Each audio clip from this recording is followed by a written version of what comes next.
Hello friends, welcome to the video lecture series on optical fiber communication. I am Dr. Dafda, and in this sixth video class of OFC, we will understand different elements of an optical fiber transmission link, also called the block diagram of an optical fiber communication system. See, before studying individual optical devices and optical fibers in detail, it is important to understand how a complete optical communication system works, and that can be understood using the block diagram of OFC. Okay, so let us start.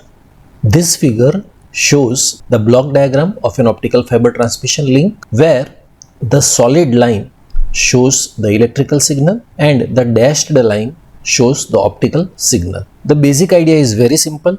Information is available at the transmitter side as an electrical signal. The electrical signal is converted into the light signal. The light signal travels through an optical fiber which is shown using this dashed line, and at the receiving side the light signal is converted back into electrical signal. So the overall process is electrical signal to optical signal to electrical signal. Now let us trace the complete signal path shown in the figure from the top left corner to the bottom right corner. Electrical input signal. This is the starting point of the communication system. The information that we want to transmit is available here as an electrical signal. This electrical signal may come from a telephone system, a computer network, internet data, television signals, mobile communication equipment, and so on. Okay, in simple words, this signal contains the message or information that we want to send. Next is the optical transmitter that is shown in this dashed box. This is the first major section. The job of the transmitter is to convert the electrical signal into optical signal. You can think of it as a translator that converts electrical information into light information. Inside the transmitter there is drive circuit. The electrical signal first enters the drive circuit. The drive circuit prepares the signal for the light source. It provides the required current and voltage needed to operate the light source properly. Why this is needed? Because the incoming signal is usually not strong enough to directly operate the light source. Therefore, the drive circuit controls and drives the light source. After the drive circuit, the signal reaches the light source.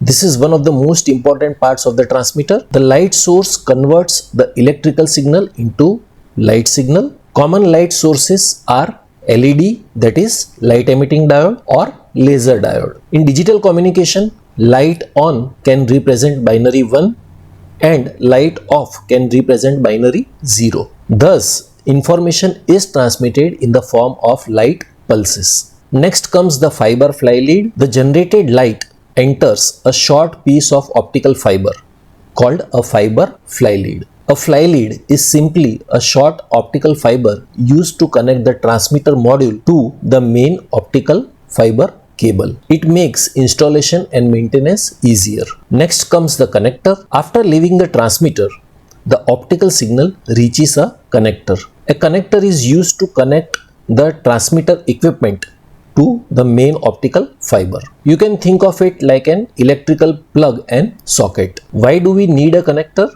Because equipment may need testing, maintenance, replacement, etc. and a connector allows easy disconnection and reconnection whenever required. So remember, a connector provides a removable connection. After the connector, the signal enters the main optical fiber cable. This fiber carries the optical signal over long distances. The fiber may run for several kilometers while carrying the light signal. Optical fiber is made up of very pure glass or plastic and has very low transmission loss. This is why optical fiber can support long distance communication. Now suppose this optical fiber cable ends after a certain distance. However, our communication link may need to continue for many more kilometers.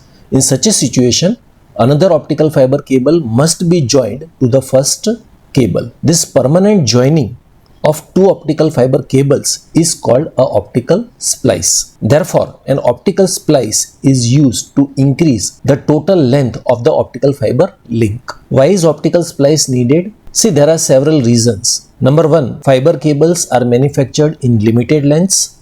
Number two, communication links may be hundreds of kilometers long. Number three, damaged fiber sections may need replacement.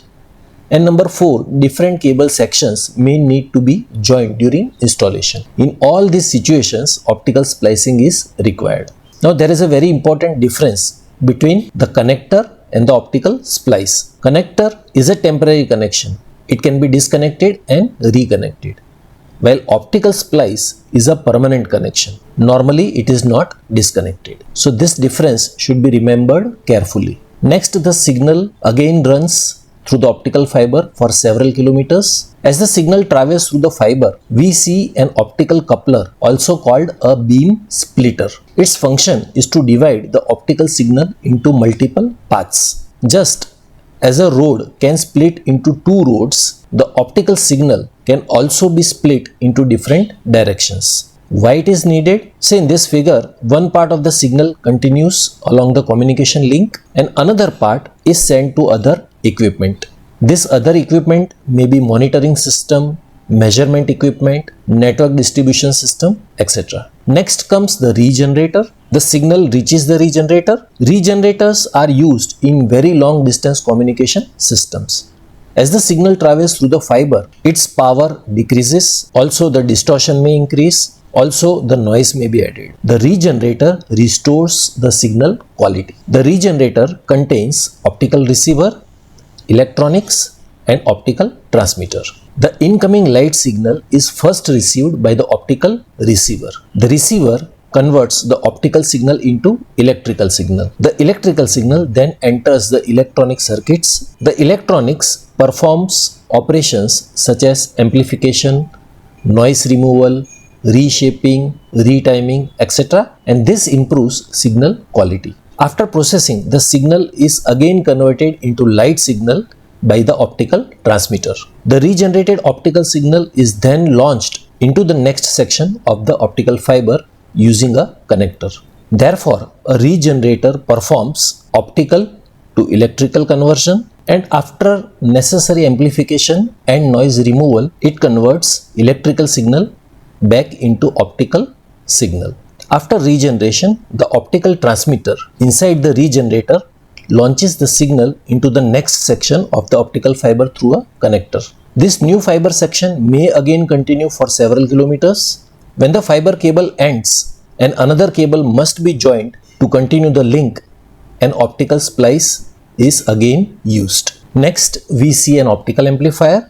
An optical amplifier is used to increase the power of the optical signal. As the light travels through the fiber, some power is lost due to attenuation.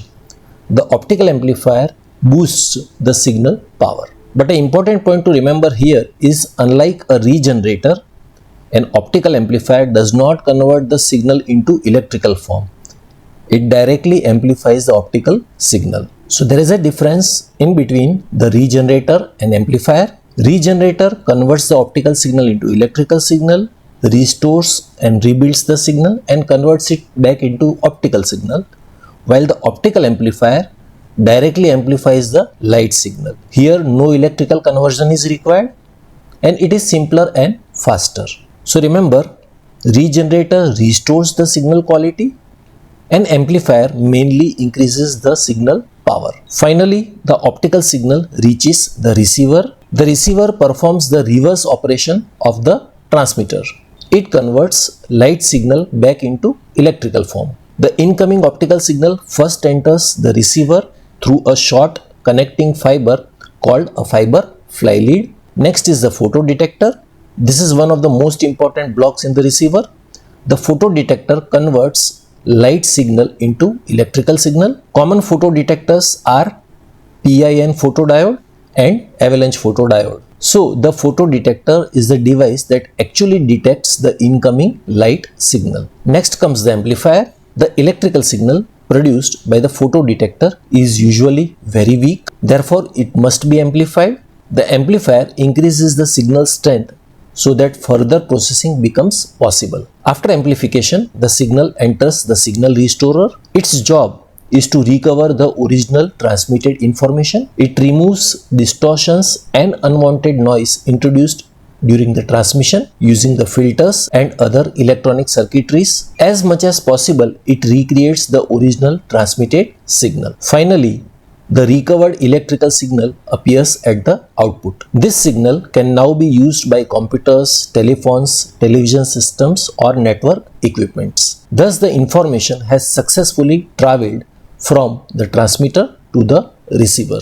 So, the optical fiber communication system converts the electrical information into light signal, transmits the light signal through the optical fiber cable, and finally converts back the light signal into electrical signal or electrical information at the receiving end. The transmitter creates the optical signal, the fiber carries it. Auxiliary devices such as connectors, splices, couplers, regenerators and amplifiers helps the signal travel long distances, and the receiver recovers the original information. So that is all for this video lecture. I hope you would have gained a good knowledge from this video lecture. You will find the link to download the PPTs from the description box. Thank you very much.